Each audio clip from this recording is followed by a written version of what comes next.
Hello and welcome back to the Second and Two podcast. I'm your host, TB.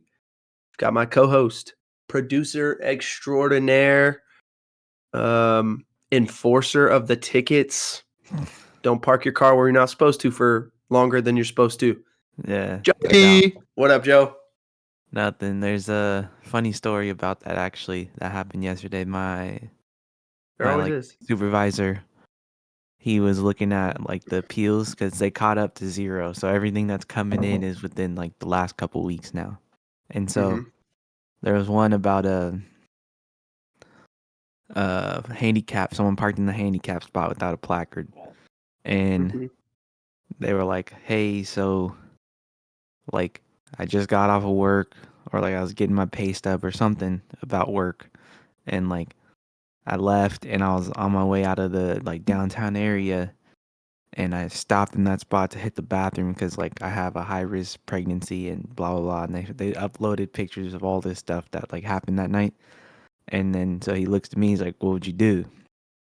And I was like, I mean, I don't want to use the exact words because it'll sound worse, but I was like, I'm gonna let them keep the fine, right? Like they could still pay that. And then he looks to like a newer guy who's been here for like a month. He's like, "What would you do?" And he was like, "Well, I think I would take away the fine. If they don't have a history of nothing else, like I guess it's understandable for the one time." Mm-hmm. And then I asked him, I was like, "Well, what are you doing?" He was like, "Well, I'm gonna leave it for my supervisor," but he was like, "I would still let them hold the fine." I was like, "The easiest way for me to put this is to say you have a dude, right? Obviously, they can't be in the same circumstance as a woman, but Mm-hmm. say he was just in the hospital a couple days ago, got out, still like weary about his body, stops in the handicap. That's not going to change the fact that he's still in the handicap. But because it's a Uh-huh. woman, it's a little different. You know what I mean? Uh-huh. And so I was like, in that sense, you got to be objected to both sides, to where they have the same like fairness to it. So I would still let the other dude hold it. So why not her? And he was like, I agree with that. He's like, it's kind of along those lines, but he was like, I almost got swayed to dismiss it, but I think in all fairness of everyone, it would be upheld still. And I was like, I agree. Okay. Interesting conversations. You guys have like moral dilemmas. Like, never thought that the parking gang could be so Eh, difficult. well, when it comes, because you could appeal all your sites, right? So Yeah. after the first like couple, depending on if they're the same, like that's gonna get upheld every time, regardless of what they write. But like if it's someone like her, like how there's no history of nothing, and like so on Yeah, and so yeah, yeah. forth, You they pay all consider the all time, that. and yeah, it's gonna be more favorable to change it the first time than over time being like this guy's history is just beyond repair at this point. You know what I mean? Mhm. But yeah, That makes everyone will sense. write any situation. Like there's a lot of like, oh, my kid sick, had to use the restroom, parked, and I ran inside the nearest store or whatever. Or it's like Mhm. I was only in a spot 5 minutes. We hear that one the most, like in person, which Yeah. grinds my gears because it's like, just tell me what you're doing. I don't care what you're doing for 5 minutes. Tell me where you went. You know what I mean? Yeah. I Yeah. want to I want to have a real interaction. Then, oh, I parked for 5 minutes. I had to go that way. Like I don't care about being broad about everything. Okay, I walked down the street, saw your car, and I'm walking away now. You know what I mean? Like I could do the same thing. I don't know. You're like, if you're gonna give me an excuse, it has to be a real one. Yeah, Yeah. no, exactly. Like I had Alright. a dude. Alright. This was the other day too. I had a dude. He was. I was supposed to work the north side of our town. Ended up being just like the physical meters with like coins and stuff, right? And it was literally right in front of our office. I got that dude's car. I was working on the car in the back, and they're like, "Hey, that's our car. Like, you guys just gave us a ticket." And I was like, "This one right here." It was a Jeep. I was like, "This one's yours?" They're like, "Yeah."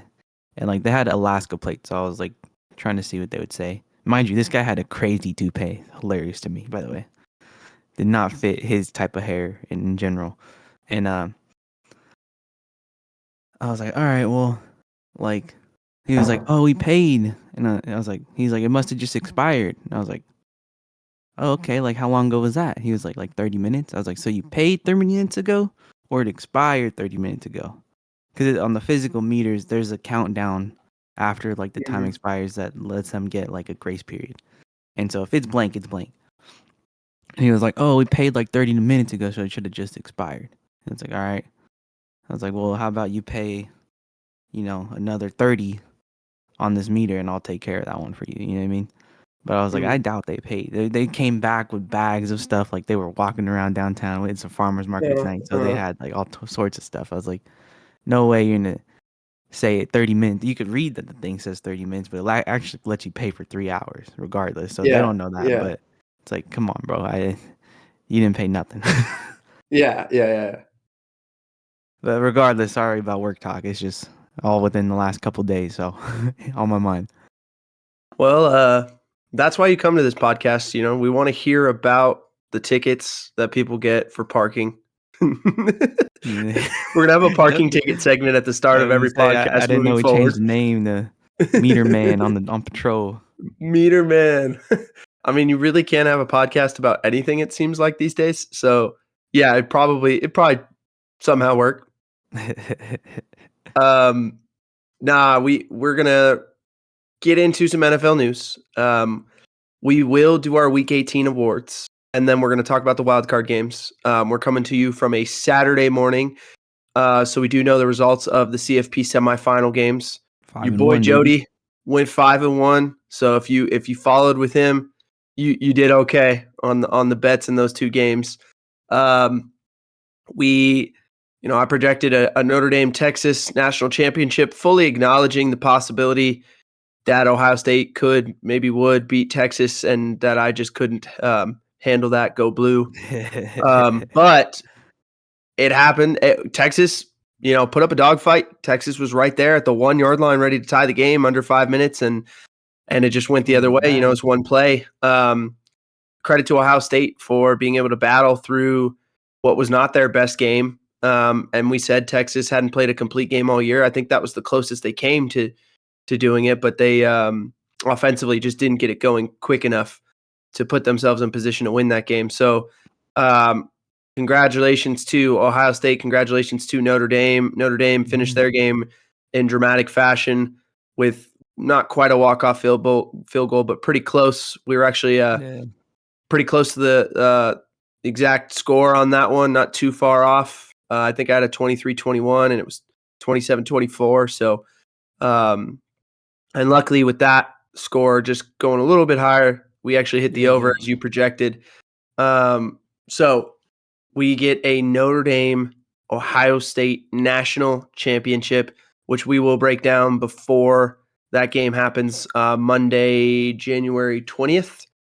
Mhm.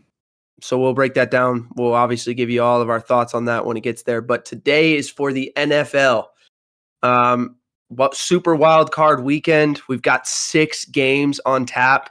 2 today, 3 tomorrow, 1 One on Monday. Monday. The schedule looks like this. Today at 4:30 Eastern, you get Chargers at Texans, and then after that at 8 Eastern on Amazon, Steelers at Ravens. Tomorrow at 1 Eastern, CBS, Broncos at Oh, Bills. bright and early. Then after that, 4:30 Eastern on Fox, you got the Packers at the Eagles, and then the nightcap 8 Eastern on NBC, Commanders at Bucks, and then finally Monday Night Football on ESPN 8 Eastern, Vikings at Rams, and then I'll conclude Super Wildcard Weekend. That's what we've got on deck. Before we get to those games and our Week 18 awards, just going to go around the league. We talked about coach hirings and firing, or retentions and firings, if you will. Hasn't been too many updates since we last talked a couple days ago. Really, just a lot of interviews happening. Obviously, we've learned that the Detroit Lions coordinators are both hot candidates. Likely, both seem like they could get a job. Thought it was interesting. Aaron Glenn is taking an interview with everyone except the Patriots. He turned them down. That seemed very pointed. That I feel like he was, a Don't want little to go bit there. taking a stand with Gerard Mayo there, which I respect. Mm. And Ben Johnson, looks like he's going to finally take a job. It feels like Did you see that there was a teenager or like early Yeah, 20s Caleb kid? Williams. Yeah, that prank Caleb Williams. I His saw name that is like Ben 3 minutes ago. Johnson, and Yeah. he tricked Caleb Williams into thinking like he was the Ben Johnson and taking the job. And Caleb was Yeah. hyped. Caleb was Yeah. hyped up. So Bears brass, that should let you know. Caleb secretly he wants Ben Johnson. So just take that into account. He is one Um, of the people. in regards to the playoffs, Jody, we got some injury updates, some game site updates. What do we got? Yeah, so Jalen Hurts clears protocol. It's going to put a damper in my notes later on in the episode because I wrote them prior to that happening. So I might have to change my mind a little bit. I mean, depending on what you said, I still think it's fair to point out, and I maybe I should save this point when we talk about. I'll save it when we talk about the game. I got some stuff on that. I'll save it. All right. Go ahead. Zay Flowers as well for the Ravens been ruled out for this game later tonight. Tough. That's a bummer for them. I was gonna say that's one of their big time playmakers. I mean, sorry, for the receiving core. We got Rams Vikings moved to Arizona. Moved to Arizona. I was gonna say that for when you brought up the schedule on Monday and say Viking Rams at Arizona. Dumb, but you know. It's I'll tell you that situation right now is extremely sad, and yet I can't help but feel a little bit inspired by the reaction and reception, the generosity. Number one, the Arizona Cardinals, they've opened up their team facilities. They sent 2 charter planes to the Rams to pick up all of their players, their families, some of them dogs and cats, like everything, so they could kind of get away from what's happening in a lot. And for a lot of them, like some of their homes, are in danger, if not already lost by the fires. And so great generosity from Michael Bidwell, the Arizona Cardinals owner, and that organization. They're treating the Rams first class, especially knowing it's a divisional opponent. And in a situation like this, though, it just doesn't matter. Humanity wins out, which I just that's why I say it inspires me a little bit. You've seen a lot of like relief efforts. There's a lot of Rams fans who have donated to the LA Fire departments and charities. Yeah, all the funds that are happening right now to help fight and combat that. Sounds like Rams put out like a shirt too they're selling to help with that and all that too. So definitely a lot of people moving pieces to help. Kevin Demoff, their president, bought like 35,000 seats in the stadium for their season ticket holders, and they're like busing. They're offering charter buses to bus season ticket holders from LA to the game in Arizona on Monday. They're doing everything they can, I think, to make it accessible for fans. They're giving out a blue rally towel when they come into the game. They're going to paint the Cardinals field with the Rams logos and everything. They even brought the announcer, "Whose house?" They're going to do all of that, so it will hopefully feel as close to a Rams home game as possible.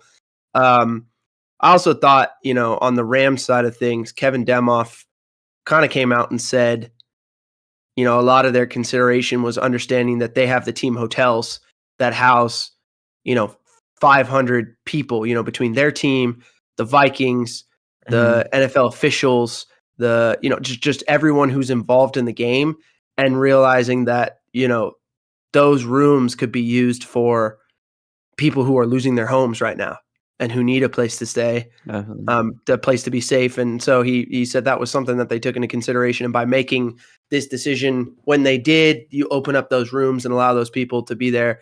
There's also, they talked about, if you host a game in the area, it takes a lot of personnel that might otherwise be fighting fires to be at the game. And, God forbid someone who's watching the game, who's there, their home is burning down and they have to leave in that moment. There's just so many things they took into account. And when you hear all of it, it makes a ton of sense why they moved the game. It was the right move, truthfully. As much of a bummer as it is, it's definitely I think it was the right call. And it was, again, humanity wins out in this situation. So a lot of good things coming from something truly terrible. Definitely.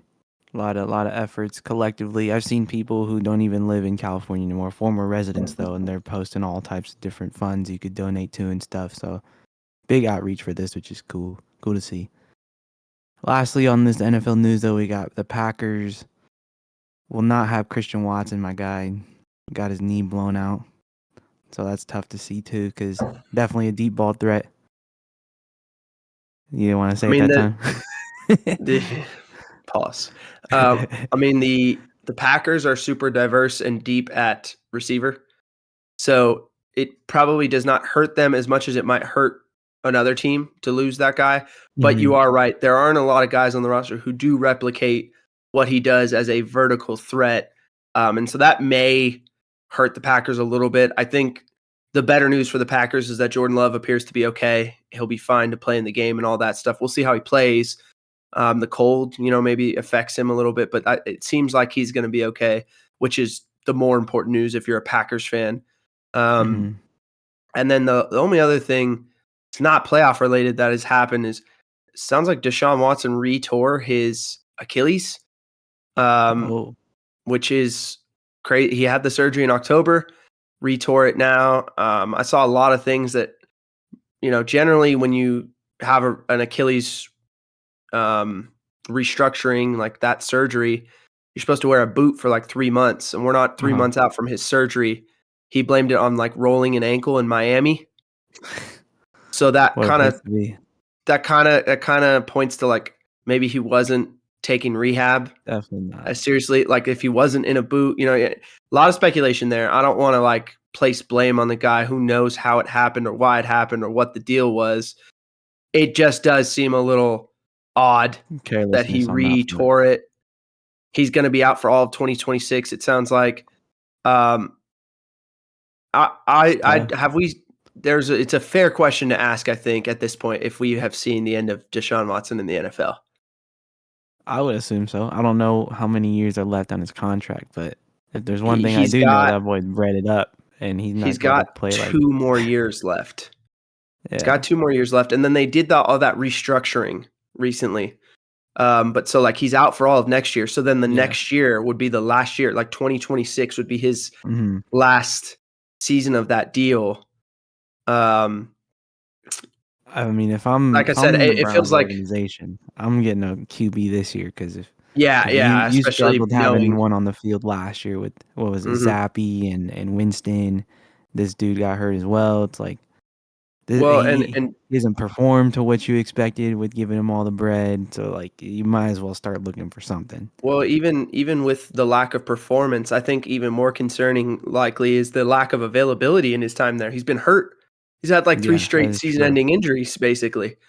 That he can't stay on the field. So even if he was performing well, it wouldn't matter. And then you add in the Mhm. fact that even when he is playing, he's not performing well. That's why I say, I mean, I we mean, very well could see the end for him yeah. there. Well, and the one time they made the playoffs, it was our guy Joe Flacco. It wasn't even him. Yeah, yeah. All right, so It's all before him. we preview these wild card games, we got to get to our Week 18 awards, the last one of the season. First and foremost, you guys know we always start by paying homage to our high school Coach. head coach, Coach Tukwa. It's the Tukwa Gamer of the Week award. Who do you got, Jody? All right, so this week it's kind of funny because our boy Jared brought it up in our group chat, but I'm rolling Quentin Johnson here, bringing it full Shout out circle. Fonty.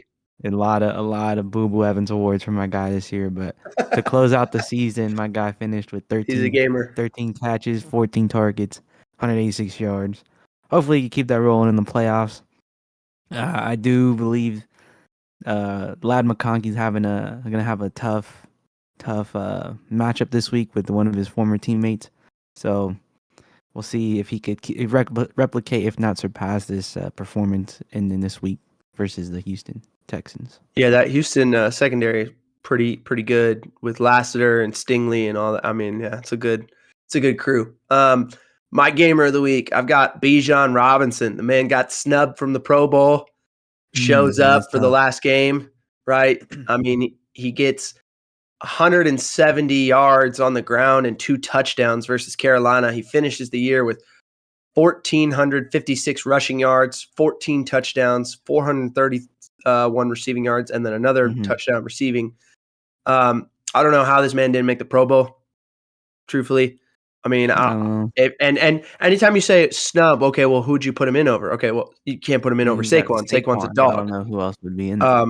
Josh Jacobs had a great year. I think he was very much so deserving. But Jahmyr Gibbs got that third spot, and truthfully, he shared the backfield with David Montgomery That's for true. most of the year. I know he finished the year strong, and he had a great game against Minnesota, but Pro Bowlers were announced before that. I'm just going to say that I think Bijan should have been in over Jahmyr Gibbs. All right? People can come at me for that. What if you say Bijan, over Josh Jacobs? Well, I want to see what his production was. I mean, Josh Jacobs had a fantastic season. All of the Green Bay big wins came with him producing on the ground. I also think he's somewhere in that top 5 in rushing. Let me see what his receiving yards look like, because the rushing, Bijan has him surpassed. He's got 1,329 yards with 15 touchdowns and 342 yards receiving with one more The numbers touchdown. are comparable. They're pretty They're pretty similar. comparable. They're pretty similar. Again, but that guy's a Pro Bowler and Bijan wasn't. Now, I understand Green Bay was much better. Detroit was much better. Atlanta didn't make the playoffs. But truthfully, he was, out of all those guys, played with the worst quarterback situation between Kirk Cousins, especially in that mid-year struggle, and then going to a rookie quarterback towards the end of the year. And Bijan produced through all of it. So that's why I think he was deserving of it. But hey, he finished the year right. He finished the year like a gamer. And even though they lost, he had a fantastic game. And I expect big things from him in 2025. I would say he's gonna be like the new Christian McCaffrey, I think, going forward with the dual threat out the backfield, and he's used even in passing downs as a blocker. So big upside for him going forward as well. Next up, we got the Jodye's dog of the week. I was hoping you didn't steal this one for your big fella, so I'm glad it was still open. No, I let you have it. I'm rolling Michael Pierce here with the INT to close out that game versus Cleveland, and I was hoping we could see a bigger return, but my guy said the bus ran out of gas in the tank, so he just slid on the field and was like, "Let's get it, let's go celebrate." He got the ball. It was definitely cool to see. Because I seen him get the pick. I was like, whoa, that's a big fella. Why is he playing coverage? But hey, my man got the pick, so why not? Oh, that's awesome. Minor setback for a major comeback. I got Blake Corum. I was very excited to see him in week 18 get a heavy load. And then, of course, like end of the first quarter, early second quarter, somewhere in that time, guy makes a nice catch along the sideline, pile drives somebody out of bounds, lands kind of funky, breaks his forearm, right? Dang, so he's out for the playoffs. A little bit of a biased take from me, I think, given my fandom and my love for Blake Corum, but I think he has an incredibly bright future. He struggled to find a real role in the Rams offense this year behind Kyren Williams, who, was really starred, but he started coming on in the last 5 to 6 games, getting more carries. He's getting closer to like 10 touches a game. Set to have that heavy workload in week 18, of course, and then just didn't really get to have it because of the injury happening so early.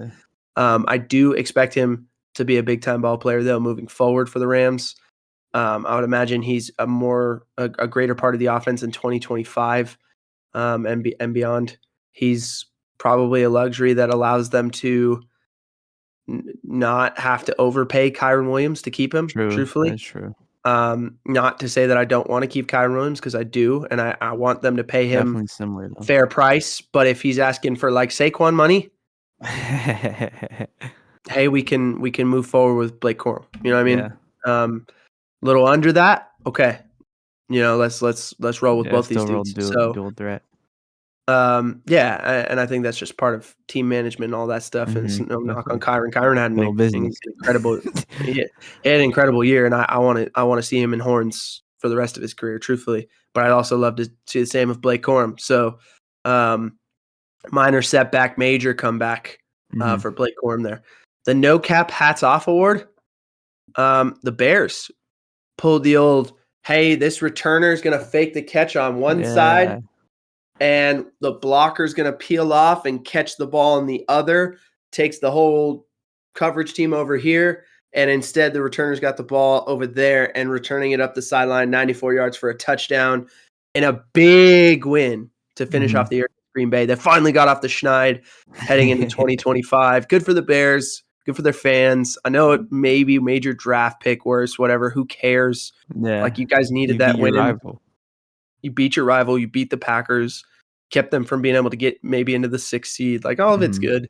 And that play, it's kind of an oldie but goodie. Like, teams have kind of been pulling that off. Every so often, it feels like maybe once every 2 seasons, someone pulls that off, and it's fantastic every time because it's just it on the screen too, because you can't track the ball if it goes out of the screen. So you're kind of watching, and you're like, your head's just running. Yeah, it's fantastic to watch. It's a I fun play. got an So, honorable mention for you on this too. In the Broncos game, our guy Bo Nix threw it that to the was back of the crazy. end zone. It Mhm. bounced off our guy's hand. I think the defender tipped it up. Another defender Yes. came in, tipped it up, and then our guy Vele came out of nowhere, dove, caught it, got the toe tap in, and then fell out of bounds. And everyone It was was just like, the Broncos' day. It was just their "Yeah, I day. know, true." Carson Wentz looked sad out there too.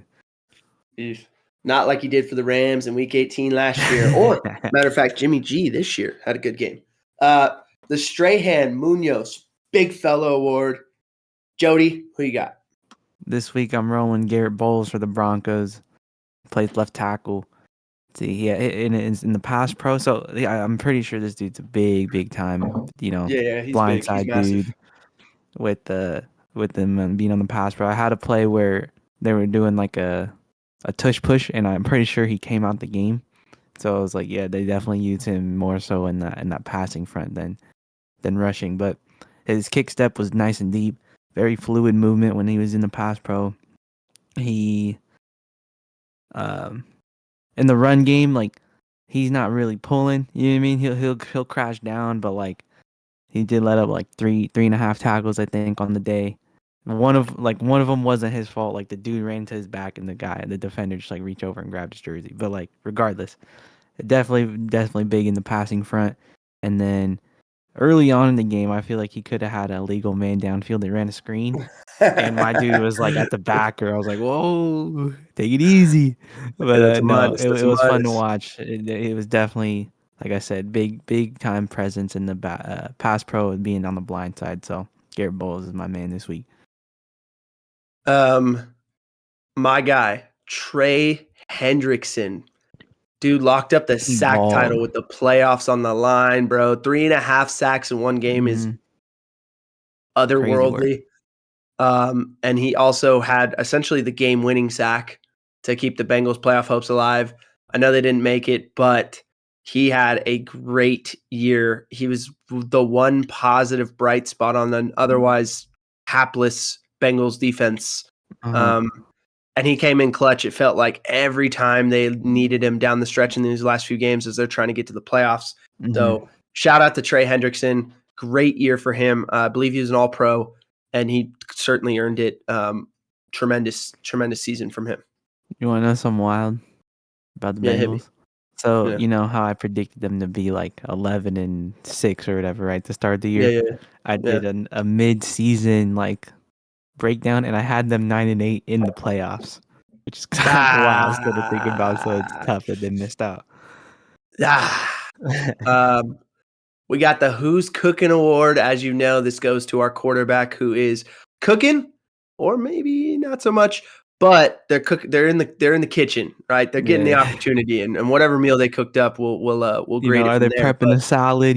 Just put the lettuce here, throw some dressing on top, and sprinkle some I got bacon to bits. Or I got to shout out my guy, CB, all right, for this award.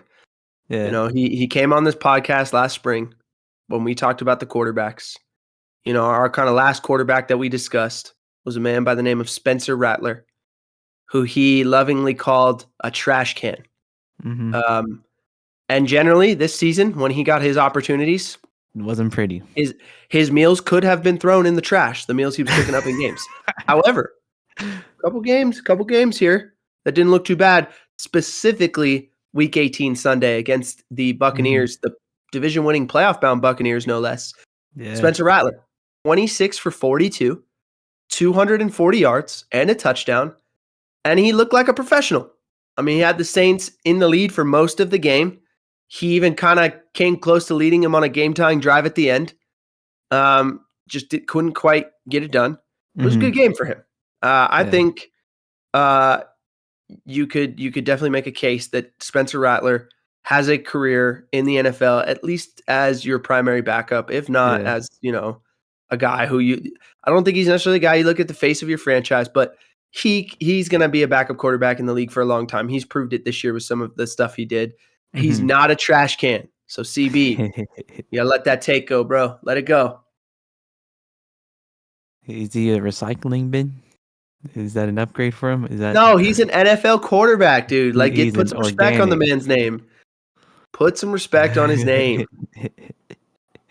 All right, my guy this week, I went with Bryce Young and the upset that came down in the wire, aka OT. My boy was Hmm. slicing and dicing. He put up 5 total touchdowns, 3 of those passing, 2 rushing. He finished the day with 25 of 34, 251 passing yards, sorry, and then 5 rushes for 24 yards. It was big to see, it kind of a nice cap to the end of his season, right? Being benched early on, came back, was performing, and then struggled again a little bit, and then finish on a high note, keep it rolling through next year for sure. Because I think going forward, they're going to be something to mess with down there in the NFC South. So we'll see how Yeah, their season kicks off next year. it's really exciting to see the guy that we evaluated coming out of Alabama, who I Hmm. compared to miniature Patrick Mahomes. So, for me personally, and the take there, the analysis, feeling good that this is starting to show up Yeah. as we saw it at Alabama, but also just I think Bryce Young is an extremely likable guy. You watch him play, and it's like the guy feels like someone who lost his confidence completely and has regained it and is just having fun, just slinging the rock, playing carefree. Like, Hmm. that game was the first time in the NFL in his NFL career that I looked at him and was like, oh, that's the kid you watched at Alabama that just played carefree and made plays and let it rip. Hmm. And he was doing that. He still has his deficiencies, but I think the marriage with Dave Canales is going to work long Yeah. term. I think Blocking and sewing. he's going to have an opportunity to have a really good career now, which is not something you probably would have said in like week 4 this year. That's for sure. So last up on these awards that we got for you guys, we got the Boo Boo Evans Award. So this one, I almost thought about doing a dual one with George Pickens. He had similar stat line of this guy I'm Oof. gonna mention, but Yeah, Pickens was rough. This was but also rough for yeah, your yeah. guy here. I was gonna say it was a sad day in the old Skull Town. Our guy was looking like the bottom of a chalk can, just all scattered bits and pieces, no juice left. You know what I mean? This guy's dad even came out saying, "Hey, I'm gonna need you to do push-ups on that flight home." After getting demolished by the Lions Monday night, I'm rolling Jordan Addison here. He finished 1 catch on 6 targets, no yards. Just a rough night for him. And there was even that clip rolling around about our guy Sam Darnold just skipping on him in the end zone, and then end up getting sacked or something. It was just all bad for them boys. So we'll see if it's going to be a good game this week, bounce back, or if it's going to be just more punishment. We hope not. Yeah, no, I agree. Wow. Wild card preview. This is why you came. We're done with the Week 18 awards. Great season, by the way, of awards. We will at some point, I think, give out our season second and 2 podcast awards here. But we'll probably wait until that in between the playoffs time, or the in between championship and Super Bowl. Yeah, We'll hit I it feel then. you. The Pro Bowl Um, week. So what we got to do now, though, and probably the reason all of you came to listen, and if you've listened this long, we appreciate you because you're about to get a treat here. We're going to talk about the wild card weekend, Super Wildcard Weekend. We're going to preview every game. We're going to give you keys for both teams, Jodye's best bet, a film clip to help you understand where our heads are at in these games, and then ultimately a final score prediction for every game. So first up, the mid-afternoon game today, you've got the Chargers at the Texans. All right. So the key for the Chargers, in my mind, you have to pressure CJ Stroud in unique ways, right? Mm-hmm. His career passer rating drops by nearly 20 points when he's under pressure. And Under he also pressure. ranks 33rd of 36 eligible quarterbacks this season versus zone coverage. Okay. So what does That's Jesse Minter like to terrible. do? What does Jesse Minter like to do? He likes to bring 5-man pressures and play fire zones behind it. That's exactly what the recipe is in my mind for beating CJ Stroud. He's as creative as they come at bringing blitzers from different angles and still playing zone behind it, which is not a good thing for CJ and Houston, because that's the combination of the two things that have confused CJ Stroud this year, right? Is pressure in his face, forcing him to think quick, but then playing a fire zone behind it. And now he's got to find the spots. I think the other thing that contributes to this is you really have one legit receiver right now, Nico Collins, and your other two guys who were supposed to be there, Tank Dell and Stephon Diggs, have season-ending injuries. Now, this is not to say John Mechie and Robert Woods aren't professionals and can't get the job done. They just aren't those other dudes who had those injuries, right? Yeah. Dalton Schultz is going to need to be big for them in this game, given the fact that the Chargers are going to bring these pressures, right? So the key for Houston, you have to, combat what the Chargers are going to be able to do. So you got to be able to run the ball, protect Stroud. If the Chargers have a defensive weakness, it has been allowing their opponents to average 4.7 yards per rush, which ranks 27th in the NFL. Joe Mixon has been awesome this season when he's healthy. He had over 100 or over 1,000 rushing yards and 11 touchdowns, and he didn't even play the whole season. He missed some games. He is key to keeping the Texans on schedule, helping their O-line and pass pro, and helping CJ Stroud be able to run some play action pass, some boot, some sprint out to get away from the pressure and keep him out of true drop back pass situations, right? I think the drop back pass situations in this game are going to favor the Chargers defense, not the Texans offense. This is where the Chargers can create turnovers. This is where they can pressure Stroud, get sacks, all of that good stuff. So for the Texans, I think defensively they'll be okay. I don't think this is going to be a high scoring game. I think the Texans defense is very good and capable, and D'Amico Ryans will have those boys ready to ball. I think for the Texans, it's about staying on schedule on offense, being able to run the ball, being able to protect CJ. With that being said, you look at, I'll give you a little film here, and we're going to go back to week, 15. Week 15, right? So this is the Chargers playing against the Texans.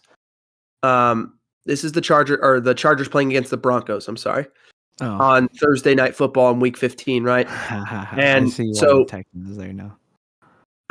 So it's 3rd and 6, all right? Bo Nix, rookie quarterback, who sees 1, 2, 3, 4, 5, 6, 7, 8 guys on the line of scrimmage right now, or 7 guys on the line of scrimmage right now. And he's going, okay, so what's happening? Because you have the corners pressed, right? Mm-hmm. And then you have safeties sitting at about 8 yards depth. Okay, so you're like, okay, so I have 7 on the line of scrimmage, safeties there. Okay, so someone's going to drop out. This may be some kind of fire zone, right? And this is what Jesse Minter likes, okay? This is an example of we're going to bring 5, but play zone with 6 guys behind it. This is going to end up turning into a 4 under 2 deep fire zone, what in our defensive verbiage we would call hot coverage, right? You're going to bring 1, 2, 3 outside on the offensive left, and then 2 from the other side. And the 2 middle guys, including a defensive tackle, are going to drop out to play the hook drops. Your corners who were pressed kind of look like they might be in man. They're actually going to be a hard cover 2, especially knowing that it's 3rd and 6. You want to take away this throw at the sticks right now. And then your safeties are your 2 half-field players. They're going to end up playing the vertical by number 2, right? And especially, again, knowing it's 3rd and 6, they're gonna play a little bit tighter, right? They're playing this thing at 8 yards, all right? They know Bo Nix is looking at this and saying, okay, I have to get the ball out quick, right? I've got pressure coming. I'm going to have to get the ball out quickly. So those safeties kind of play, you can see they didn't get any depth. They're going to catch those number 2 receivers, right? You can see the Chargers droppers, the hook drop, which help take away these throwing wing, right? These angles, right? This throwing window, okay? And then that corner gets outside release. Okay, I'm going to play it, right? Because if it's both verticals, we each got to take the vertical, right? I can't just stay in the flat and give that up, of course. So it's like a read 2, right? And they end up throwing a ball right at the sticks at the corner who's just playing essentially a hard cover 2 look, right? And it forces the incompletion. Okay, so again, they show this front. Bo Nix is going to, okay, we got to get our protection right. The ball's going to have to come out hot. My back is going to step up protection. We're going to have 6 blockers for 5 rushers. but we only have 4 in the route versus 6 in coverage, right? Versus that fire zone. And he tries to get it out. Chargers defender makes a good play. This is what the Chargers defense forces you into, right? These are the kind of looks that Jesse Minter creates. And that's not even, one of his more creative ones. He has more stuff that he does in the bag. Like I said, he's always finding ways to bring blitzers from different angles. He's a master of that. He was at Michigan. He has been in the NFL. And it's going to be a difficult day for CJ if they end up in those situations too much. I am surprised, I guess. No, you're not surprised. That's probably not the word I'm looking for. But I the fact that you showed the Broncos is what I'm trying to get at. Is kind of funny because I was going to say they're kind of reminiscent of them to me, where they kind of throw the deep ball and everything in between kind of just like, if it works, it works. If not, it's like, well, we're going to throw the Hail Mary and that's going to be our way down the field. So the fact that was a play from them is kind of funny to me. But my bet for this game is I'm just taking the Chargers -3. I think they take it from Houston. Houston hasn't been playing, good cohesive ball down the stretch, and it's been up and down all around. And I think the Chargers are definitely, especially with Harbaugh in the building, like they're gonna have that mentality to go in, step on people's throats, and like play nitty gritty ball down the wire. And I don't know. I don't think Houston's gonna be prepared for that. And with CJ Stroud not being all too well either, it's like they're going to be able to, like how you mentioned with the defense, they're going to just be able to play games with them, and it's going to force him to make the right move. And I don't know if we've seen him do enough of that all year.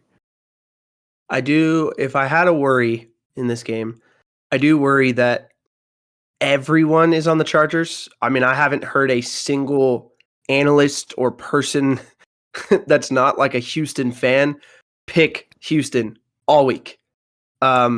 So if I had a worry, it's like that, hey, nobody believes in us. Everyone's on the other team, especially as a home dog already. Yeah. And truthfully, we saw Houston in this exact situation last year. The Browns were a very popular pick in the wild card, and Houston won that game. So if I had a worry, that's what it is.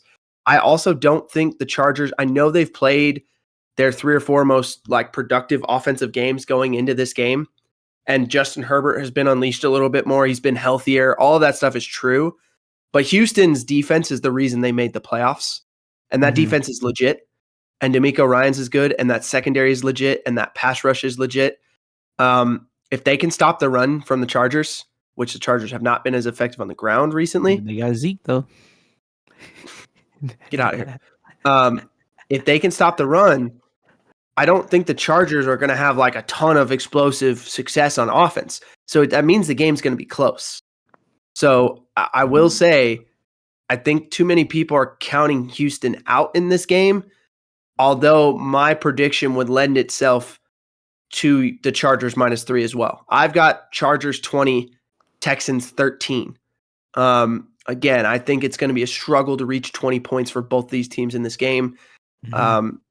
Ultimately, I trust Harbaugh and Herbert more right now than I trust D'Amico Ryans and CJ Stroud, if that makes sense. I trust the infrastructure of a coach who's been to the Super Bowl, a coach who's won a national championship, and a quarterback who's playing probably the best ball of his career right now versus D'Amico Ryans is excellent. I don't want to make it sound like I'm talking down on him. He is excellent. He's the reason I think they do have a chance in this game. But then CJ Stroud, who's not playing his best ball right now. So ultimately, that's why I picked the Chargers. All right. Well, next game tonight.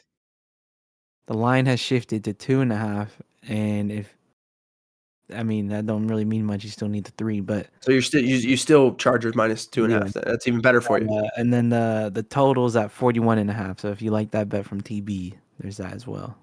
I'm telling you, way under apparently.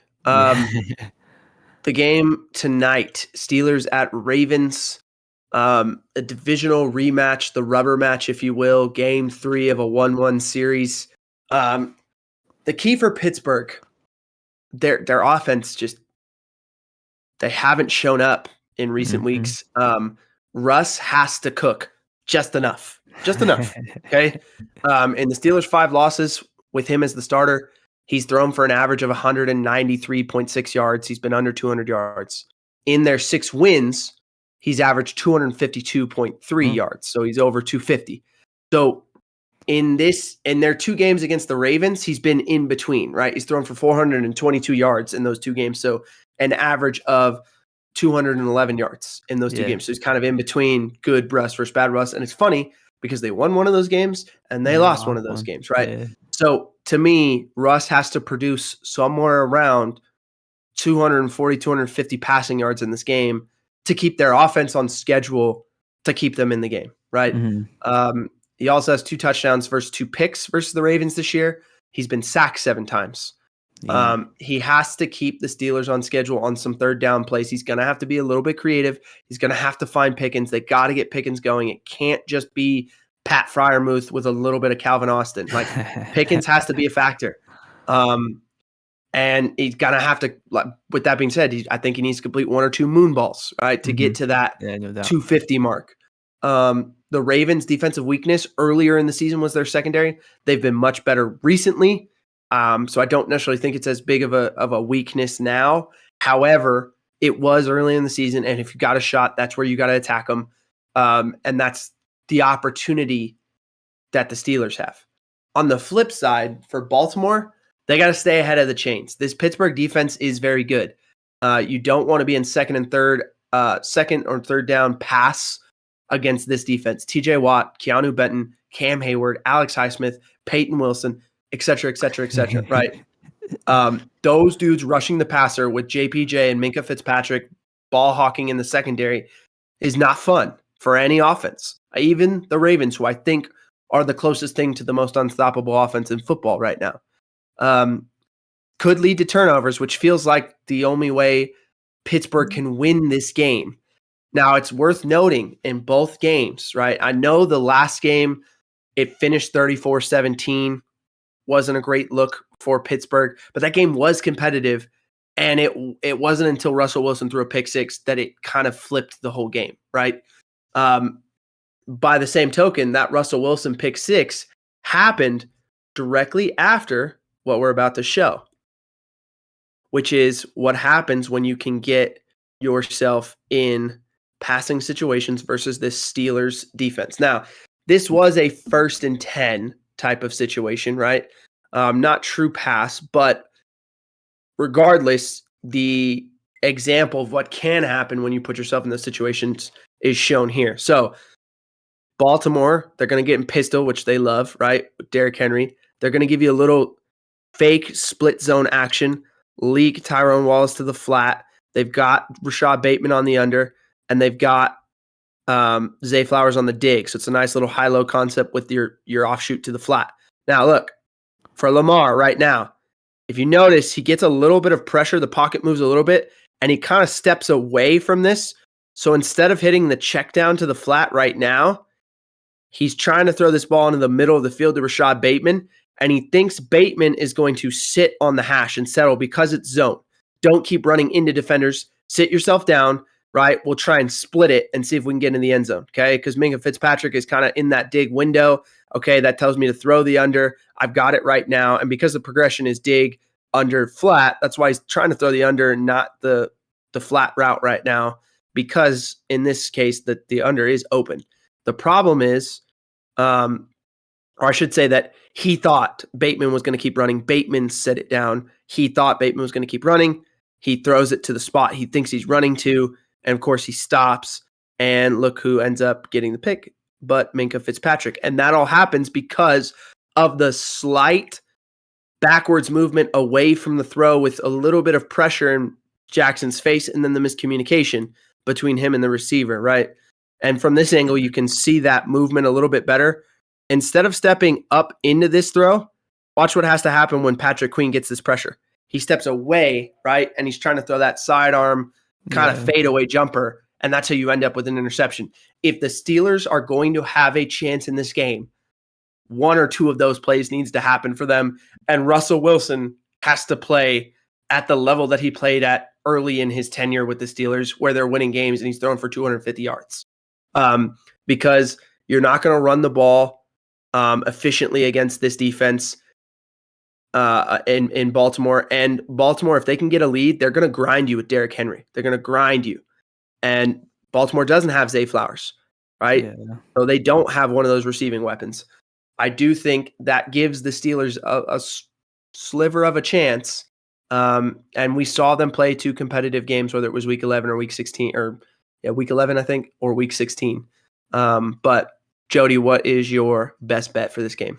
I was gonna say real briefly before I give that out. I was gonna say that means we gotta expect some big things out of the tight ends, either Mark Andrews or Isaiah Likely if they're missing Mm-hmm. that Isaiah Flowers on the outside. So we'll see what happens in that front. But my bet, when you give out your prediction, you'll see. But I guess Vegas is on the money with this one, is what I'm saying. I'm taking the under 43.5, but if you really want to, you could buy up the half a point, get to 44, and then take that under with that, which I ended up doing. And I all these picks I'm giving out, I parlayed all of them, and I did that on that one. So I think like you said, it's going to come down to just them playing each other way too often to not know what's going to happen in this game. And it's going to be nitty gritty. Like you said, the Ravens are going to be running the ball a lot, I'm assuming. And then, like Russ, like you said, has to do enough to win where they still do Jalen Warren and Najee Harris in the backfield. So they run the ball a decent amount as well.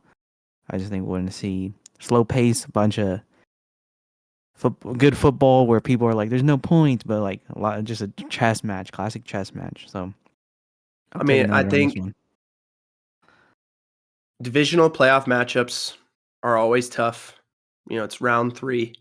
Yeah. I think specifically Ravens Steelers, you just never know what could happen. Like, to me, the Ravens are my clear pick to come out of the AFC. And yet, if there was one team they probably didn't want to play in the wild card, it probably is the Steelers, just because Tomlin and that defense game plan Lamar so well. It's much harder now with Derrick Mhm. Henry, obviously. We diagrammed that a couple weeks ago, right? Yeah. However, I think the Steelers defense, Mike Tomlin, that experience, they have the goods to keep this thing close. I don't think they're going to stop the Ravens by any means, but I think they're going to slow them down. I think they're going to be in the game. I think Russ will play better than he has recently, well enough to put them in a position to win the game. I still like the Ravens. I think this is kind of their year. Shout out to my uncle. I know he was kind of going back Yeah. and forth with me when I was talking to him about the Ravens a couple weeks ago, or the Steelers, I should say. And I said, hey, they needed to win that week 18 game to get the 5 seed and go to Houston and avoid Baltimore. And he is like, I want Baltimore. I'm like, you're crazy. I do think I think Pittsburgh is better than what they've been down this stretch. I don't think they're maybe as good as they were earlier in the season, but I don't think they're as bad as they have been. I think they're somewhere in between. And I think we see that manifestation in this game. Truthfully, I still like Baltimore. So I've got Baltimore 24, Pittsburgh 20. Again, I think I said this in the playoff picks, the CFP picks, but I don't Playoffs. look at lines. I don't look at spreads. I don't look at over-unders when I make these projections. Yeah. So the fact that, hey, Vegas is good because I hit it right at 44 points total, right? So if it's 43.5, I guess I'm telling you to take the over by a half point. But yeah, I've got Baltimore 24, Pittsburgh 20.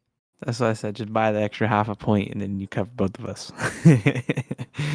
All right, we're Next going up, though. Broncos Yeah. at Bills Sunday morning. For Denver, their defense is going to have to win third down situations. Josh Allen is a killer and has been all season long. The Bills rank 7th in third down conversion rate, and Josh Allen has a passer rating of 98.2 on third down. On third down alone, he has 943 passing yards, 10 touchdowns, and only 2 picks all season. No play is ever dead with him on those, and those conversions usually lead to points. We saw it in so many games, like that Rams-Lions games back to back. He showed that ability so often to extend that play. It's never dead. He can make the throw you think he can't make. Denver needs to hold Buffalo to somewhere around 33% on third down to have a shot in this game, because that will keep their points lower, give their offense a shot, keep Buffalo off the field, not allow them to extend drives that will generally lead to points. For Buffalo, they have to stop the run game for Denver. Buffalo loves to live in nickel, which exposes them to the run game. Generally, though, other teams have been losing so much for most of the games against Buffalo that they can't expose that, right? So, like the numbers, the counting stats don't look that bad against Buffalo, Yeah. but truthfully, they give up 4.5 yards per carry in the run game. It's just Oh. that teams can't stick to it long enough because they're always in these game scripts where they're down. Yeah. So Denver, again, if they can get off the field early on third downs and keep their offense in and give their offense a shot to run the ball, Denver likes to get big in some personnel packages. Sean Payton is not afraid of 12 and 21 personnel, and they could just run the ball. They can even add Bo Nix at the quarterback to the run game as well and add a number, and that will give them an opportunity, I think, to be productive against this Bills defense. Mm-hmm. If Buffalo, though, can stop the run and put Denver in passing situations, Bo Nix will make mistakes. He'll throw it up, and there'll be some amazing plays. He'll also make some mistakes. So I think that variance lends itself to Buffalo, given who they have at quarterback versus who Denver has, right? So if you're Buffalo, you want this to be a drop back pass game both ways. That's your way to winning the game. Yeah. And if you're Denver, you're saying get stops on third down, be able to run the football, be productive running the ball, and then let Bo Nix make winning plays when you need them, not for the entirety of the game. Yeah. With that being said, we want to talk about Josh Allen being freaking Superman on third down and no play ever being dead.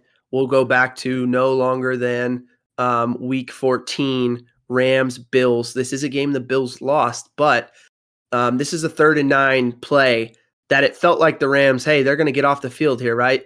So you watch, he's got Amari Cooper up top, 3rd and 9 from their own 21. The Rams have a ton of momentum here. The Bills can't afford not to, kind of match with the way the Rams offense have been playing. And again, Allen in the pocket, the Rams bring 4. They do it a little bit creatively, and they're playing quarters coverage behind it, right? And because Allen looks at Kincaid, see how he pulls this safety, thinking, oh, it's going to be a throw to this hash. Yeah. Psych. I'm going to make that one-on-one, fade ball throw over here, and it's going to be layered perfectly over the corner to Amari Cooper for him to make that catch. And now all of a sudden you go from 3rd and 9 at your own 21 to near midfield, and it's all on the supreme play of Josh Allen. I'm going to hold this safety. I'm going to hold this safety. Now when I see him make that break, I'm going to turn. I know I've got Amari Cooper one-on-one. He's going to go make that play for me. Boom. The combination of Amari Cooper and Keon Coleman have also been excellent for Josh Allen because, when he is extending those plays and he wants to make those throws vertically down the field, those guys can go get that play, can go make that play for him. And then Allen, obviously in the run game, like that they won that Chiefs game earlier in the year on Allen being a superhero. So there's just no play that's ever dead with Josh Allen. And I think the Broncos have an excellent defense. This is a tall task. Getting him off the field on third down, they're going to have to do it. And seeing plays like that from Josh Allen make you believe, I don't know if they can, right? Yeah. But what's your best bet for this game?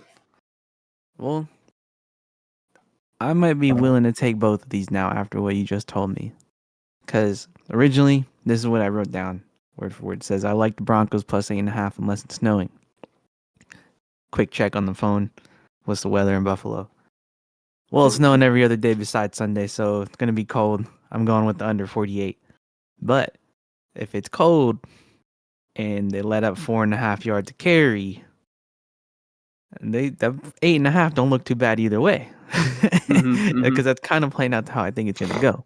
Now, my train of thought to the 8.5 was they're going to throw the ball deep. They're going to score at some point in time. That's the way they play. They're big on the deep shot every time. And so that's their way of getting down the field. And then I said, well, if it's snowing, they're not going to be able to throw the ball, right? But I think it kind of plays out even better. So I took the under in my parlay when I took all these together, but the 8.5 don't sound too bad still, now with that stat being in my head. So Yeah. I think Denver could keep it close, at least for a half or so, for put themselves within kind of that 1 to 2 score range. But I feel like Buffalo's going to control this game. Josh Allen, again, is just superhuman. If it's snowing, guess what you're going to see? A ton of Josh Allen in the run game, Yeah, which asked the definitely. Niners how that went for them when they had to go play in Buffalo in the snow, in the middle of the year. And that was not a fun game for them. So I think it's just ultimately the Denver season has been fantastic. I think Sean Payton deserves a ton of credit for what he's done with Bo Nix. I think Vance Joseph deserves a ton of credit for making that defense as good as it's been. Pat Surtain may even be the defensive player of the year, but I just think Buffalo's too good in this case, and I've got Buffalo 27, Denver 17. I think Denver will struggle to score a little bit, and I think Buffalo will play well enough that they will. So I think Denver keeps it within a score for most of the game, and then Buffalo kind of, maybe scores a touchdown at the end to kind of put this thing out of reach. But based on that, I like what you're saying with the under. So Yeah, we're definitely in line on that there. It's gonna be interesting to watch because I'll be able to actually get to watch that one. I'll miss the ones from today due to work, but tomorrow we're back at it. Work. Okay. Sunday afternoon, Packers at Eagles. We get to the NFC side of things. I think it's interesting this year. We got all the AFC games and then all the NFC games. It's kind of fun. Oh, no. Two things. I wanted to mention them when we brought up the schedule at the top, but I'm glad to see Fox finally getting the NFC game because all year I felt like they had a NFC AFC matchup. It just didn't feel right to me. I don't know. And then the other one was I didn't know NBC still put on the game at night. I don't know if it's because we don't have it on Hulu or what, but I would always just go to Peacock to watch the games because I thought that's where they were exclusively on Peacock every Sunday night, but I didn't know. They last year they did a game that was only on Peacock, but this year the Amazon game kind of replaced that, I think. Like CBS gets 2 games, right? They get the first game today, and then the night game is Amazon, and then CBS gets the morning game tomorrow, and then it's Fox, NBC, ESPN. So it's interesting, like I said, I think the deal is CBS or Fox could end up with 2 games depending on which game NBC picks for the night game. So it's kind of like CBS either gets 2 AFC games. AFC. Yeah, it just depends on who If the NBC ESPN, takes the AFC NBC, Amazon games. Yeah. So, all right. Packers at Eagles. The key for Green Bay, you got to start fast and get a lead in my mind. They got to get the lead first. If they can get a lead early, it'll let them run the football and also maybe negate some of the Philly rushing attack at the same time, right? I think these teams want to play the same way. Run the ball, be efficient in the rhythm passing game or even the RPO game, get after the passer and trust their secondary. The only way you do all of those things is if you're comfortably in that lead, right? Or at least in the game, right? Like down by 3 points, up by 3 points, tied, up by 2 scores. What it has to be. Once you get down 2 scores, you can't play that way anymore, right? Yeah. And I think that's why it's important for, especially Green Bay being the road team here, to get that lead early, and then they can play the game their way. If they have to play it another way, it's going to be difficult for them to win this game. So I think it's imperative. Like if I'm LaFleur, if we win the toss, we're taking the ball. I want to take the ball and I want to get up and score right away, right? That's strategy number 1 is we got to get on the scoreboard first so we can play the game our way. Because you go back, they played week 1 in Brazil, completely different teams at that point. I mean, Philly defensively has evolved so much since that point. Green Bay is relatively similar, but I do think Green Bay leans on their run game a little more than they did in that game.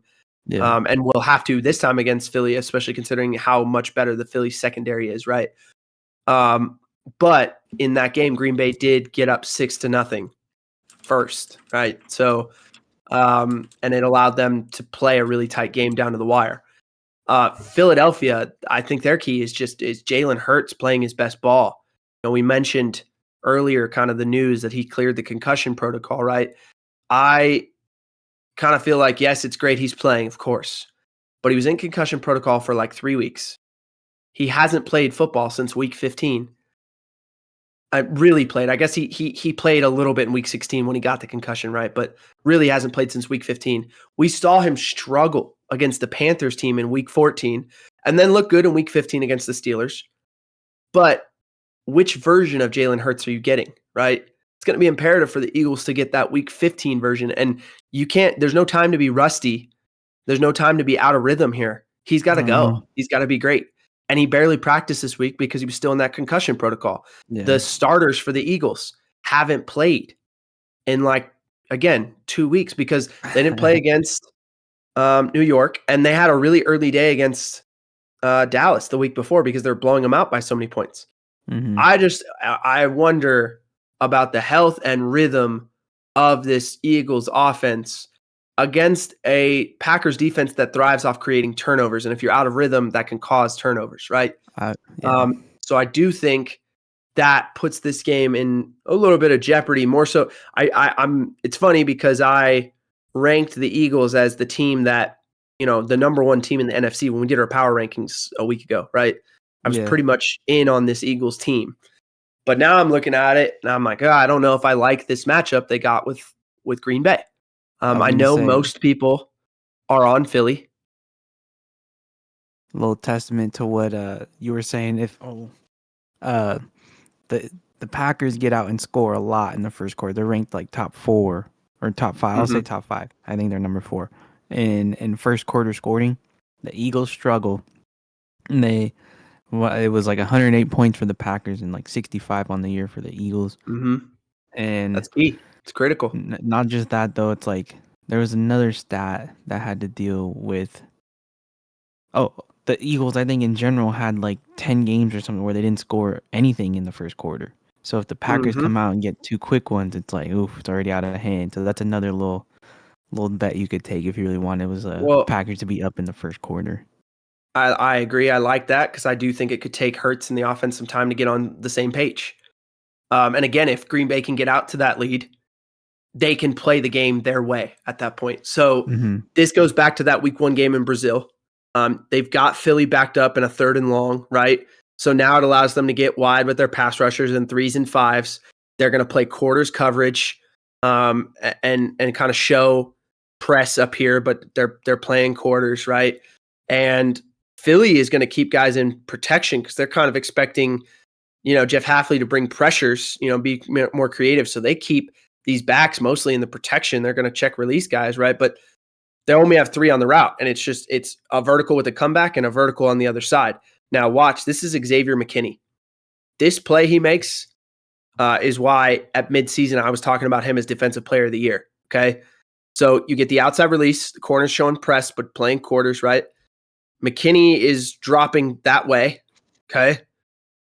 You get the comeback against the corner over here right at the sticks who plays it well, and then you get the middle seam versus a quarters or cover 2 look like this, and you get this middle seam with the backer kind of running the pipe and trying to run with that receiver. That should be a really good look for them. Should be a great look. And I believe that's Devontae Smith, if I remember right. Watch Xavier McKinney from the opposite numbers fly to that hash to make that play. Phenomenal play by him. And again, it's why he was in the conversation for Defensive Player of the Year midway through the year. Production kind of tallied off towards the end of the season, but doesn't take anything away from like what this guy is capable of. And these are the kind of situations, like this is not necessarily a bad decision in my mind from Hurts. It's just an incredible play from McKinney. Yeah. And if the Packers can create that kind of turnover, again, early in the game, because this was early in that game, right? And it led to, the problem was the Packers came out, kicked a field goal. They got the Eagles backed up. The Eagles throw this pick. They don't capitalize and make that a touchdown. So they only go up 6-0, and it kept the Eagles kind of in the game. If that changes and you can score a touchdown there, that game, it looks completely different. That's the kind of game script the Packers need. They need the game script to be that way if they're going to win this game. I don't see the Packers like having a come from behind victory in this game because Saquon is too good.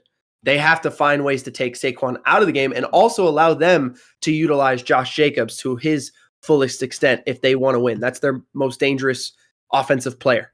And then it allows Jordan Love to play on script and not play with pressure and not, all of that stuff is going to be really important for Green Bay in my mind. So that is huge. What is your best bet for this game, Jodye? All right, so like I said, this is where the Hurts news kind of hurts me, but I said that the Packers plus 5.5. I've yet to hear news of Hurts, so rip this season. And I was like, well, then if you really want, you can take the money line for value. Of course, we heard that Jalen Hurts is going to be back, but like you said, I think it's been 2 weeks now. He's been on the protocol, so it's like hasn't been doing much in terms of working out in general. Movement, I don't even know if it's that bad. This dude was probably walking around with sunglasses on all day, like kind of just like I mean, moping. he was in protocol for I think it was like 18 days. So, Exactly, it is. That's a long time, especially to be in the man up front. Got to conduct all the calls and everything. Like I'm sure you can get your cerebral up in the office, but like not being able to go out and like execute, that's a little different. And then I also they don't have Devontae Smith, right? He's hurt. Am I wrong on that? I had not heard that he was like missing the game. I know he hasn't been like 100%, but he got to Oh, okay, rest then in it's week probably just that. 18 and everything like that. I think he'll be good. All right, well, never mind there. But regardless, like I said, I'm taking the Packers with the points. If not, if you really think they're going to win, take the money line because that is sitting at plus 195. So you almost get double your money for whatever you put in. So that's cool. I mean, I will say this. It's not necessarily fair for us to mention all these Eagles injuries and this stuff without talking about the Packers. Like, yeah, Jordan Love is banged up. They're missing Christian Watson, and they're not going to have Jair Alexander. Those are three of arguably their 4-5 best players on that team. So it's not fair necessarily to say that the Packers aren't also banged up and that Philly is the favorite in this game for a reason. Philly should win the game. However, I don't know what it is. I think it's just the matchup. I think it's the Jalen Hurts not being 100% healthy. Again, if Hurts is healthy and everything is right, I like Philly to come out of the NFC. But if there's anything not quite right there, that flips everything for me. And I kind of think it's not right now. So I am actually, this is the first game that we've talked about so far where I'm going to go the other way relative to most people. Upset I'm alert. picking Green Bay to win this game, 24-21. I think the Packers will get up early. The first quarter scoring totals, we talked about that. And if they can get that lead, they can play the game their way. Josh Jacobs, has an opportunity in that kind of game script to outperform Saquon Barkley. And if that happens, Green Bay wins in my mind. Like Saquon has to have a big game for Philly because of the Hurts and the passing game being maybe not where it could be. And also Green Bay is going to be really good when you get in those passing situations versus, they're maybe not as good stopping the run. So I do think, though, Green Bay is going to get that lead, and I do think they're going to be able to play the way they want to play. And with that kind of game script, I think it favors Green Bay even in Philly. So I'm taking Green Bay 24-21. Okay. The NBC Sunday night game, Commanders at Bucks. Truthfully, the biggest toss-up of the weekend, if you ask me. It really is. I think it's going to be fun. I think this could be the most fun game. I think NBC's it was an underrated pick by NBC to pick this game as the game they wanted to show on Sunday Night Football because I think it could be the most fun. Yeah. Everybody loves I points. agree with that. This game should be the highest point total of the weekend in my mind. For Washington. That being said, we're going to talk about both these teams' defenses because I don't really have a ton of questions about the offenses in this game. I think those teams are going to show up and do what they do. The defenses, though, for Washington, the key is get pressure on Baker Mayfield. The Saints showed that if you could stop the Bucs run game early, get some pressure on Baker Mayfield early and often, it can halt to kind of a good a really good Bucs offense, right? They held the Bucs to 6 first half points. They forced Baker into a sack and a pick. If Washington can create, one turnover, that could be the difference that determines this game because I don't think either defense is going to get a ton of stops. In week 1, these two teams played. It's fun. In the NFC, it's a bunch of rematches. It's all rematches, but from much earlier in the season, obviously. Yeah. So 2 of them, we talked about Green Bay and Philly. Washington, Tampa was a week 1 game as well. In week 1, they only sacked Baker 1 time, and they allowed him to throw for 289 plus 4 tutties, right? Extremely productive day. Tampa won that game 37-20, right? So the Washington defense had not kind of found its stride. Bobby Wagner and Mike Sainristil being a rookie and all the things that all the moving parts they have, Dan Quinn's new system. They're better now. Wouldn't tell you they're great, but they're better than they were in that week 1 game. Yeah. On the flip side, for Tampa, you got to make the Commanders one-dimensional. They have not ran the ball well outside of Jaden Daniels really all season, and he has performed. He's been sensational, but if he's still a rookie quarterback on the road in his first playoff start, and if the Bucs can take away any kind of run game and just put it all on Jaden Daniels in this one, it could give themselves an incredible shot to win it, right? In week 1, they had 138 rushing yards, the Commanders did, while Daniels struggled in his first ever start. He's a completely different player now from what he was then. Cliff Kingsbury knows how to call plays for him. All of that stuff has changed. But if they can have that same success on the ground with this version of Daniels, I think that changes the game script for Washington, right? Yeah. So if you're Tampa, obviously, hey, we gotta keep Jane Daniels in the pocket. We don't want to let him scramble. We got to stop the design run game, whatever, all that. But if Brian Robinson can have a game, he can have 100 yards rushing, and they can lean on that a little bit. I think Tampa's defense doesn't have a lot of answers at that point for stopping this team. So if the Commanders can take some of that success on the ground in week 1 and bring it with what Jaden Daniels and Terry McLaurin and that passing game, Zach Ertz, what those guys are now, I think the Commanders have a very good shot even on the road in Jaden Daniels' first start as a rookie. So we go to the clip. Week 1, right? And this is, we talked about one of the things that Washington needs to do is get pressure on Baker. This is the one instance, or where they were able to create a sack, but one instance in that game. This is a third down in the early third quarter on a 3-and-out. What ended up being a 3-and-out. Again, you get them in third and pass. You get in those wide techniques, right? 3s and 5s. Kind of leave the middle of the field open. You might walk a backer up, show pressure, simulate that pressure. Oh, wait, no, you actually are bringing it now, right? You can do and play all of those games. You trust your coverage maybe a little bit more than you did then. It's not great, but Emmanuel Forbes isn't there anymore. Like they've got some different guys. True. Mike Sainristil is a very trustworthy cover guy at this point. You got Lattimore. And you've got exactly Lattimore versus Mike Evans. Like maybe there's something there for Washington where they can trust a little bit more. Okay. The Bucs bring Evans in short motion, right? He's getting man coverage. Okay, it's man coverage across the board. Cover 1, they're going to bring 5. And like I said, they creep that backer into that A gap. Okay, they're bringing him. Well, now you force Baker to step up. Then he tries to escape out, and they get the sack there to end that drive, which was a big play. Again, that's Frankie Louvu, who's an excellent blitzer. You definitely want that. Oh, there's Bobby Wagner. Boom. And actually, I was wrong. They brought 6. And the back stayed in protection, so that's how they had the 1 high. So you brought Louvu and Bobby Wagner, created that pressure. They get the sack on 3rd and medium and force a 4th and long. That's the kind of game Washington's going to have to play on defense. They're going to have to take some chances. They're going to have to come after him. They're going to have to create pressure on Baker Mayfield. If Baker Mayfield's scrambling, that's okay, right? Like it's kind of the opposite of Jaden Daniels. If Jaden Daniels is scrambling and making big time plays, if you're Tampa, you're like, this is not good for us.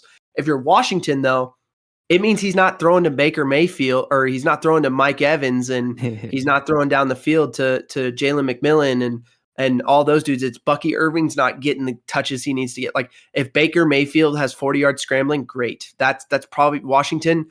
That probably is a good feeling on their end, right? Yeah. Whereas if the other way for Tampa, that would not be great. So I think that's, if you're Washington, you're Dan Quinn, more pressures, get more pressure on Baker Mayfield, stop the run, make them have to get into more drop back pass situations.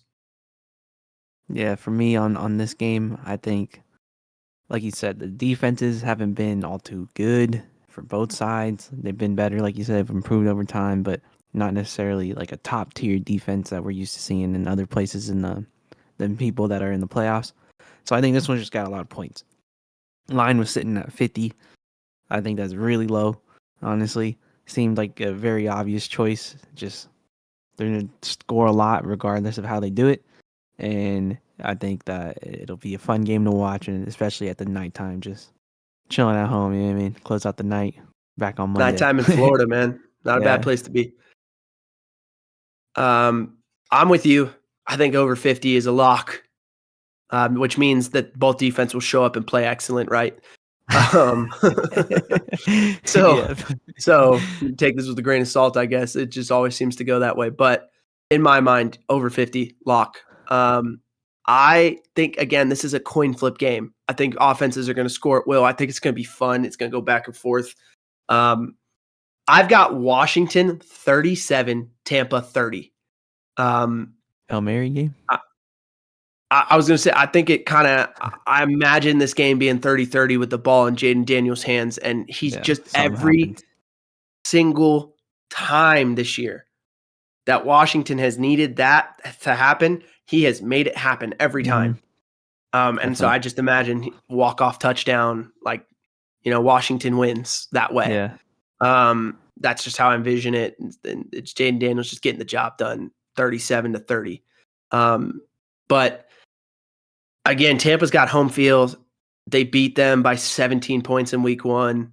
I just think Jaden Daniels has come such a long way since then. Washington is a much improved team since then. Tampa's very good. This is the hardest game of the weekend to pick in my mind. But yeah, I went Washington 37, Tampa 30. Yeah, that's why I took the points. I was like, I don't want to have to figure out who I think's gonna win. I'd rather just Yeah. Okay, last but not least, the Monday night game, Vikings at Rams in Glendale, Arizona. First and foremost, Minnesota. Their key is they got to protect Sam Darnold. I mean, we saw it in the Lions game, right? He's been elite when you give him time to throw this season, and there's no other way to say it. When he's feeling pressure, maybe not as much, right? In the 3 games that Minnesota has lost, twice to Denver, once to the Rams, he's been sacked 9 times, including 3 times against the Rams back in October. Now, interestingly enough, Detroit has done it by bringing lots of blitzers and just trusting their dudes to hold up in man versus at Jefferson and Addison. Mm-hmm. The Rams, that's not really their MO. They have been blitzing a little bit more since the bye, but truthfully, they like to bring 4 and play split safety coverages. Like Chris Shula comes from that. Raheem Morris and Brandon Staley, like, I'm not going to say tree. He's really off the McVay tree. He's been with McVay for all 8 years, but he's worked under Wade Phillips and Raheem Morris and Brandon Staley and all this. And they all kind of have that same MO of, we're going to try and play more too high, more split safety. We're playing more zone. If we do bring a pressure, maybe it's a little bit more fire zone-y than it is man. The Rams have not lived in man this year like Detroit did. So I don't think the Rams are looking at that Detroit game and saying we're going to replicate that kind of game plan. But I do think they can create pressure. I think that the message is create pressure on Darnold in different ways. Sometimes we got to win with 4, and we trust Jared Verse, like who had a dominant game in week 8 against them, to do that. And sometimes it's, bring the extra guy, bring a Quentin Lake, bring a Omar Spates, like bring that extra man to create the pressure, or even Cam Curl, who's an excellent blitzer from the safety spot, right? So, however, if Darnold gets time, he can dice up a Ram secondary that you could classify as shaky. There's personnel that's been changed up throughout the year. Darius Williams has been their best corner, but by no means is like excellent. He's a good player. Witherspoon has come on of late and played really well. Kobe Durant is still there. Josh Wallace is still there, right? The safeties are probably better than the corners with Quentin Lake and Cam Curl and Cam Kitchens. So there's plenty of opportunity is what I'm saying. If the Vikings can keep him upright, they're going to have their opportunities to get points. By the flip side of that, for the Rams, I think the key is Matthew Stafford versus pressure on third down. We know Brian Flores is going to bring pressures. We know they're going to try and attack this Rams front. We know if you get pressure on Stafford, especially in third down situations, the Rams haven't been great. Now, what's interesting is the tandem of Stafford and Nakua rank as I think it's number 1 versus pressures since Nakua came back from injury. So there's, and hopefully people understand the difference between being under pressure and the defense actually designing and sending a pressure. The Rams are great if you send a pressure and they pick it up. because it means Nakua and Stafford are getting a one-on-one and they will burn you in those situations. But if you bring the pressure and it gets home, the Rams are not good. Like Stafford and his age at this point, extending plays isn't exactly his forte, even though he can throw off platform and he can still kind of get around stuff and get out of stuff. We saw him do that against the Vikings for a touchdown in week 8, but it's not necessarily what, at this point, it's not what you want Stafford doing, right? So if the Rams can pick up those pressures, right, and Stafford and Nakua can be excellent versus that, then they can outperform what they've been. You know, they've been 24th best in the league in third down conversion rate this year, just 36.8%. They're going to have to be better in those situations to beat the Vikings in this game, or they got to keep themselves out of those situations, which means running the ball with Kyren Williams early and often. But, you know, I think the Rams have the goods to be excellent versus that. I mean, you know, you go back to that week 8 game and you find a situation where it is third and pass, right? And the Rams are looking at a front. Hey, this looks kind of similar to what the Chargers did to get to the Broncos, right? Kind of a similar deal. Okay. It's going to be in this case, though, the Vikings are going to want run a 3 under 3 deep instead of 4 under 2 deep, right? So you're going to get Cam Bynum getting to the middle of the field. The corners are going to play their thirds. You've got a flat defender here, or the safety is going to play a third. The flat defender is the corner. The corner is going to play the third over here. The safety who's on the line of scrimmage is going to play the flat. You're going to get a middle of the field player, and then you got a nickel who's playing essentially the mic right now is going to play your middle hook, right? So they're going to send 5, 3 under 3 deep fire zone, but the Rams, right, they're going to do their job and pick this up. They're going to pick up the pressure on third and medium. Kyren Williams is going to step up, right, and help protect. But look at that pocket right now. Yeah. Okay, it gives Stafford the ability to see that this is 3 under 3 deep zone, okay? And now we can find Nakua on the comeback, which is essentially, and really it's more of a deep out. He's going to create the one-on-one versus Gilmore and get away from it, right? And what an excellent catch. I mean, incredible, right? But that's the kind of stuff that Stafford and Nakua can create when you do send pressure and it doesn't get home. And that's the difficult part, right? I mean, look at that play. Unbelievable catch. So that's the kind of stuff that the Rams can do, that they're capable of, that they will have to do in Arizona Monday night, because you know Brian Flores, you know his MO. He's going to bring that stuff. He's going to show and get out and bring it and simulate pressures, all of that stuff. The O-line's going to have to be excellent. Stafford's going to have to identify coverage and what's happening and get the ball to the right guy at the right time. And in that case, he did, which I think the Rams have an opportunity to do. Jodye, what's your bet for this game? So this one, I have another similar to the Packers. I got the spread, but if you want value, take the money line. I took the Rams here at 2.5. I mean, if you really want to, you could buy it down to 3. If you feel like the field goal's better. And then, like I said, if you really want to get as much bang for your buck, you go the money line. That's sitting at plus 125, so like $1.25 to your money. But regardless, I think that the Rams win it. It just seems like, especially now with, like, you know, the story that they could bring with LA, you know, trying to rally behind something. I think that all that plays a factor. And so I don't know. It just seems like the right pick. I don't know. I couldn't give you an exact reason. Just all feeling. This is like the hardest one to pick. I mean, I'm with you, and this might be, again, I might be on team bias here. I'm a Rams fan. I'm not going to hide it and pretend like it didn't factor into my decision making, but I think you're right. I think there's a story there with the Fires. I think the Rams are playing for something greater than themselves. And in these kinds of situations, especially under McVay, they always seem to respond positively. They had a tough wild card loss last year in a similar sort of similar season script, getting to the playoffs after a terrible start, playing an excellent team in round 1 and just barely losing, right? And in this case, they have what was home field. It technically still is, I guess, but it's just a little different situation. But I think, neutral like site. you said, that could be galvanizing for them rather than hurt them. They've posted the interaction between Dan Campbell and Kevin O'Connell after that game in their locker room. It's been reported. See you in 2 weeks. That's on their locker room wall right now. They know that. They know that's the perception. They're underdogs in round Mhm. one as a home playoff team. Yeah. They've beaten these Vikings in week 8. There's also the idea, I mean, the Vikings, a lot of teams, there's that Lions hangover people have talked about all year. You play the Lions in the next week, You whether you beat lose or or something. win or lose to the Lions, the next week, generally there's a struggle there. Yeah. And that's kind of held true all through the season. Whether the team loses the next week or not, it does seem like they at the very least struggle. And I think that will hold true as well. Minnesota had to play a tough divisional game that they went all out for to try and win the division and number 1 seed and lost. Yeah. Meanwhile, the Rams were resting, getting healthy, Very true. and playing kind of a meaningless week 18 game with a lot of backups, right? So I think a lot of those things give the Rams an edge and an advantage. And I kind of think that Matthew Stafford and Cooper Kupp have one more run in them. So I'm going Rams 30, Vikings 28. I think by no means are the Vikings done or dead, and I do think this is an incredible game. Has the potential to be the best game of the entire weekend in terms of. I kind of think the Rams went on like a walk-off Josh Carty field goal here. I feel that.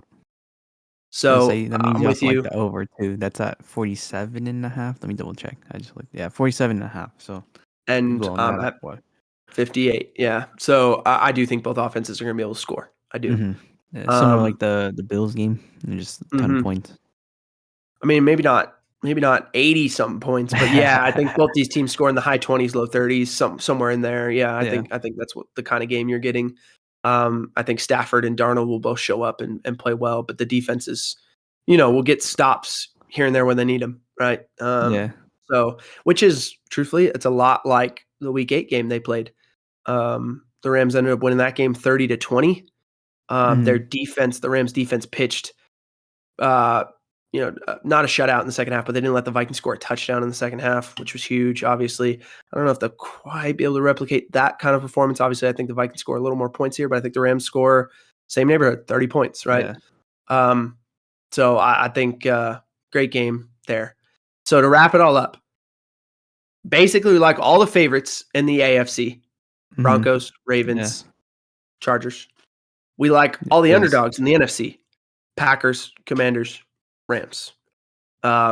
Take that for what you will. I do think the NFC is more wide open than the AFC. The AFC feels like it's going to come down to one of 3 teams: Chiefs, Bills, Ravens. One of those top 3 Yeah. seeds is coming out.